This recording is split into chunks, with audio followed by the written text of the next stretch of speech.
rédigé vers le IIIe siècle avant la naissance de notre Seigneur Jésus-Christ, sans doute en hébreu ou en araméen à l'époque où les livres prophétiques faisaient autorité. Le livre de Tobie raconte des événements qui se déroulent durant la grande déportation au 8e siècle avant la naissance de notre Seigneur. Trois destins s'y entremêlent, celui du juste Tobit, exilé avec sa famille, à Ninive, atteint de cécité, celui de son fils Tobie, qu'il envoie reprendre un dépôt d'argent chez Gabaël, Aragès de Médie, et qui aura pour compagnon de route l'archange Raphaël, dont il ignore tout de l'identité. Et enfin, celui de Sarah, sa parente éloignée, dont le démon Asmodée a fait mourir successivement les 7 époux, et que Tobie, conseillé par Raphaël, épousera par obéissance, en tant que par amour. Ces trois récits, imbriqués les uns dans les autres, ont pour dénominateur commun des figures de juste, un sens de la mission et du devoir, et l'expression d'une foi inaltérable que la présence de l'archange Raphaël révèle d'autant plus. Le livre de Tobie s'ouvre sur la figure paternelle de Tobit, dans une relation à la première personne où celui-ci dévoile le destin de sa tribu et de sa parenté, resté fidèle au Dieu d'Israël dans le contexte de l'exil et de l'appauvrissement qui en découle. Ce sont la recherche de la vérité, la fidélité à Dieu et la pratique des rites et des œuvres bonnes qui dominent dans ses propos et qui caractérisent ce qu'il transmet à sa descendance. Moi, Tobit, j'ai marché dans les voies de la vérité et j'ai fait ce qui est juste tous les jours de ma vie. Tobit 1.3. L'histoire rétrospective de son enfance à sa vie d'adulte jusqu'au moment où il est privé de la vue à cause de la fiente d'oiseaux tombés sur ses yeux. Tobie 2.10 n'est qu'allégeance à Dieu, confiance et fidélité, comme en témoigne sa prière après le malheur de sa cécité, et qui aura pour écho celle de Sarah. Et maintenant, agis avec moi comme il te plaira, ordonne que mon souffle me soit repris, pour que je disparaisse de la face de la terre et devienne moi-même terre.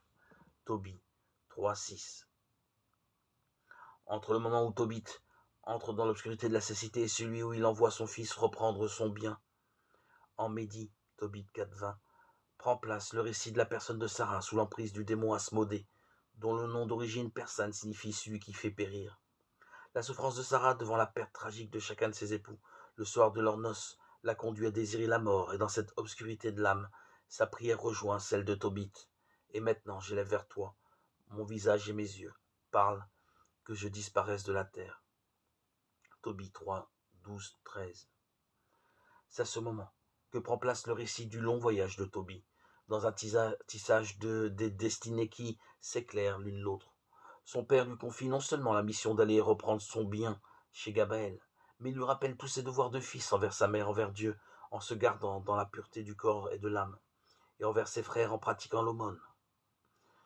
Ces paroles quasi testamentaires sont la transmission d'un juste à un autre juste et s'achèvent sur l'injonction de prendre épouse dans sa parenté et de choisir un conseiller. Ce sera Raphaël, l'envoyé de Dieu qu'il rencontre sous le nom d'Azarias et qui nommera son ami.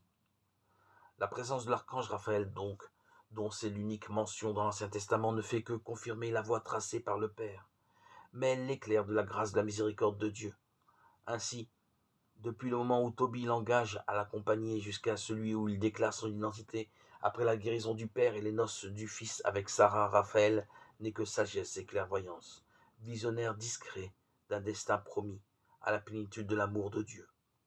Que ce soit pour l'acquisition du fiel de poisson qui guérira Tobit, ou par le conseil de choisir sans hésiter Sarah pour épouse, malgré la malédiction d'Asmodée, Raphaël ne fait que mettre à l'épreuve le sens du devoir, de l'obéissance et la foi de son compagnon, pour lui révéler avec plus d'éclat encore la présence de Dieu à ses côtés. Tant que je me suis trouvé avec vous, je n'y étais point par un effet de ma bienveillance, mais par la volonté de Dieu. Tobit 12, 18. La leçon de l'histoire de Tobie est dans cette présence invisible, infiniment miséricordieuse de Dieu au milieu de nos tourments. Présence perceptible à notre seule foi, comme elle le fut à celle de Tobie.